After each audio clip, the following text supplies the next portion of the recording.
गुजराती आणि मारवाडी लोक व्यवसायात पुढे का असतात? भारतात साधारण 169 अब्जाधीश आहेत. त्यापैकी 50% हे गुजराती आहेत.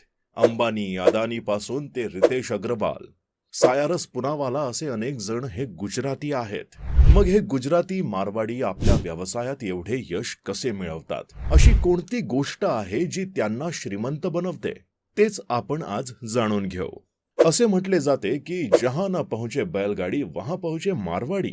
आपल्या देशातील अरबपतींपैकी 42% लोक हे मारवाडी आहेत. प्रमुखतः मारवाडी हे राजस्थानमधील मारवाड भागातील आहे.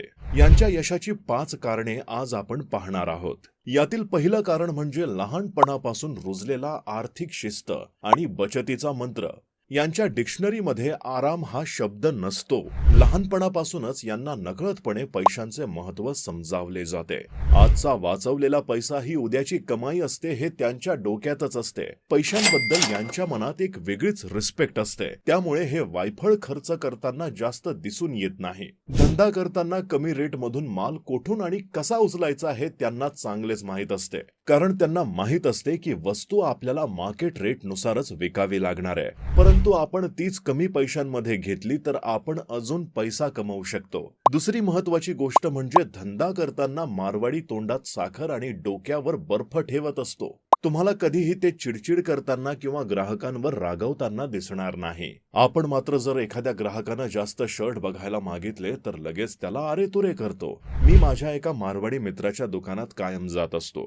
तेव्हा तो दुकान उघडण्याआधी पहिले त्याच्या पाया पडतो. नंतर नीट आधी साफ सफाई करून घेतो, दिवाबत्ती करतो, मग पुढील कामाला सुरुवात करतो. दुकानावर मला तरी अजून तो कधी चिडचिड करताना दिसला नाही. ग्राहकांसोबत व्यवहार करताना देखील तो एकदम शांत असतो आणि सर्वांना भाऊ दादा करत असतो.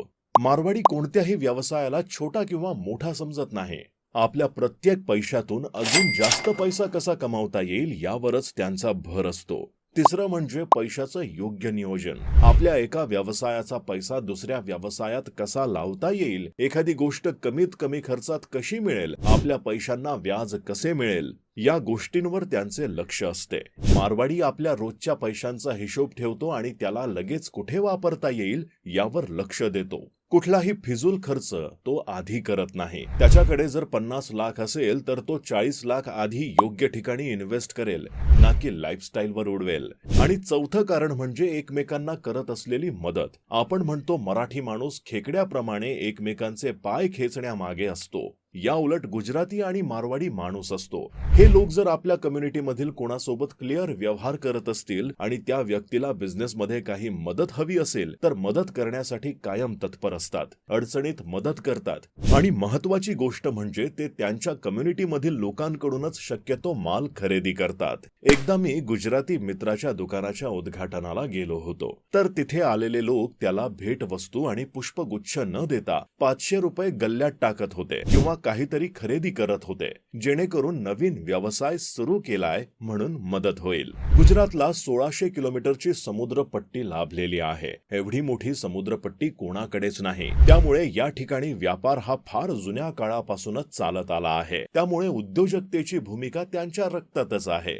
लहानपणीपासून त्यांचा एक स्टार्टअपचा माइंडसेट असतो. घरी लग्न कार्य असले तरी त्यांचा कोणताही एक माणूस हा दुकानावर तुम्हाला दिसेलच. तुम्हाला जर व्हिडिओ आवडला असेल तर लाईक करा आणि चॅनलला सबस्क्राईब करा. पुढचा व्हिडिओ कोणत्या टॉपिकवर हवा ते कमेंट करा.